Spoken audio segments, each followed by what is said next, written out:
কর্মী নেতারা সেখানে এমপি সাহেবের উপরে খারাপ আচরণ করেছেন, সেখানে অকথ্য ভাষায় গালিগালাজ করেছেন, ওনার সাথে থাকা ওনার পীরের মোবাইল ছিনিয়ে নিয়েছেন, ওনার প্রেসের ক্যামেরা কেড়ে নিয়েছেন এবং সাথে থাকা মানুষদের উপরে হামলা করেছেন। তাদেরকে গ্রেপ্তার করতে হবে, তাদেরকে শাস্তির আওতায় নিয়ে আসতে হবে।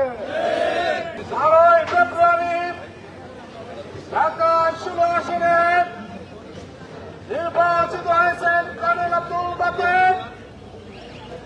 কর্নেল আব্দুল বাকের নির্বাচিত হওয়ার পরে তার অধিকার হিসাবে মাত্র 16 আসনে সমাজ সন্ত্রাস মাদক দীর্ঘদিন সব সামাজিক দাবি নির্মূলের জন্য তিনি বিভিন্ন সামাজিক প্রতিষ্ঠান মসজিদগুলোতে গিয়ে মানুষের সাথে যখন মত বিনিময় করছেন, তার ধারাবাহিকতা গতকাল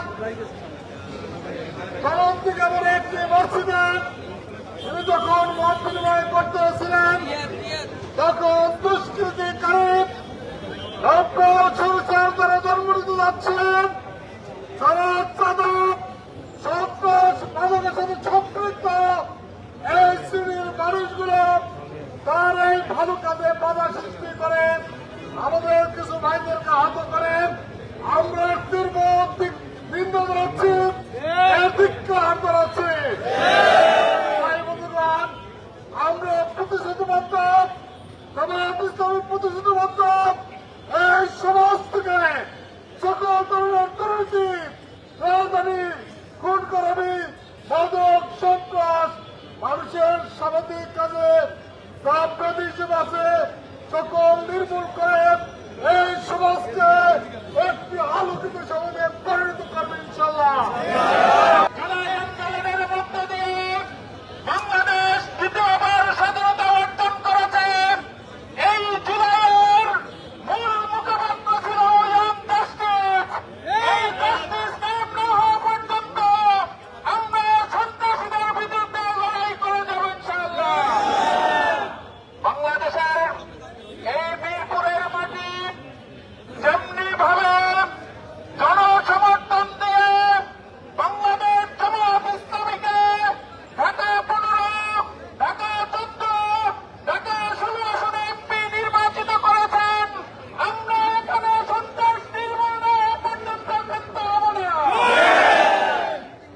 আমরা যতই আমাদের উপরে চড়াও হও না কেন, মনে রাখবে এদেশের ছাত্র জনতা জামায়াত ইসলামী যদি গর্জে ওঠে, পালানোর জায়গা পাবে না তোমরা। আমরা সন্ত্রাসীদের ধিক্কার জানাই। একজন সংসদ সদস্য মসজিদে নামাজ পড়ার জন্য ঢুকেছেন, তার উপরে যে নির্যাতনজনক হামলা করেছেন, এর তীব্র নিন্দা এবং প্রতিবাদ জানাই। আপনারা জানেন গতকাল আসর আদায় করার জন্য ঢাকা 16 আসনের মাননীয় সংসদ সদস্য কর্নেল অবসরপ্রাপ্ত আব্দুল বাতেন সাহেব চলন্তিকা মসজিদে গিয়েছিলেন।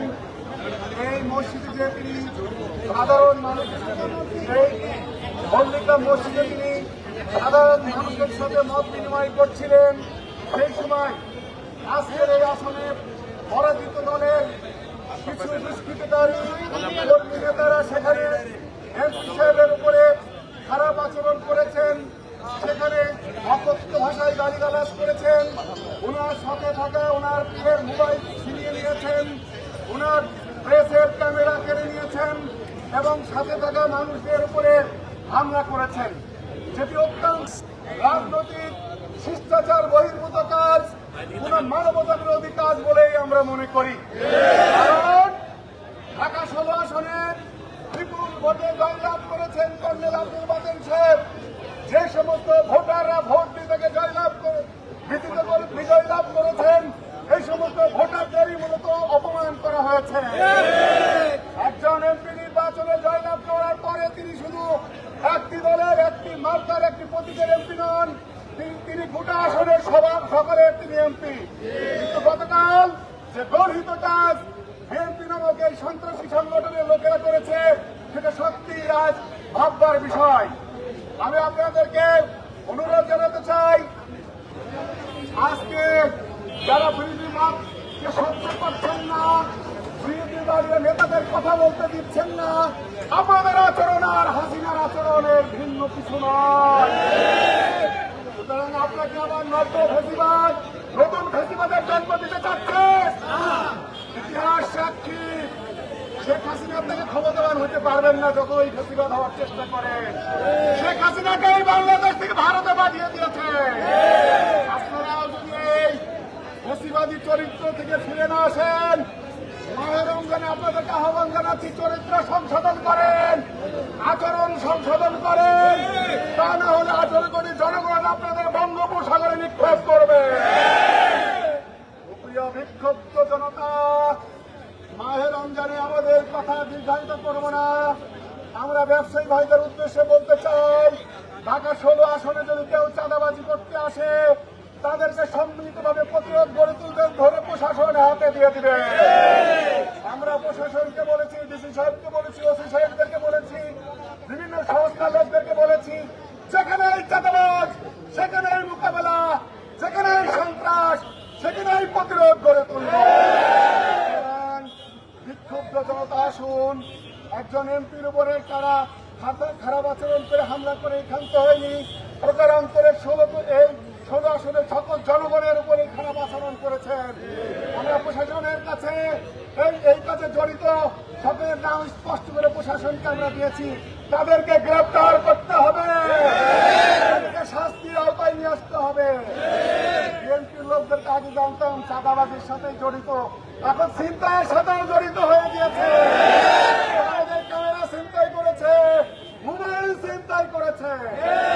আমি আবারও বিএনপির উদ্দেশ্যে বলতে চাই, আচরণের পরিবর্তন আনুন, চরিত্রের পরিবর্তন আনুন, রাজনৈতিক কর্মসূচির পরিবর্তন আনুন।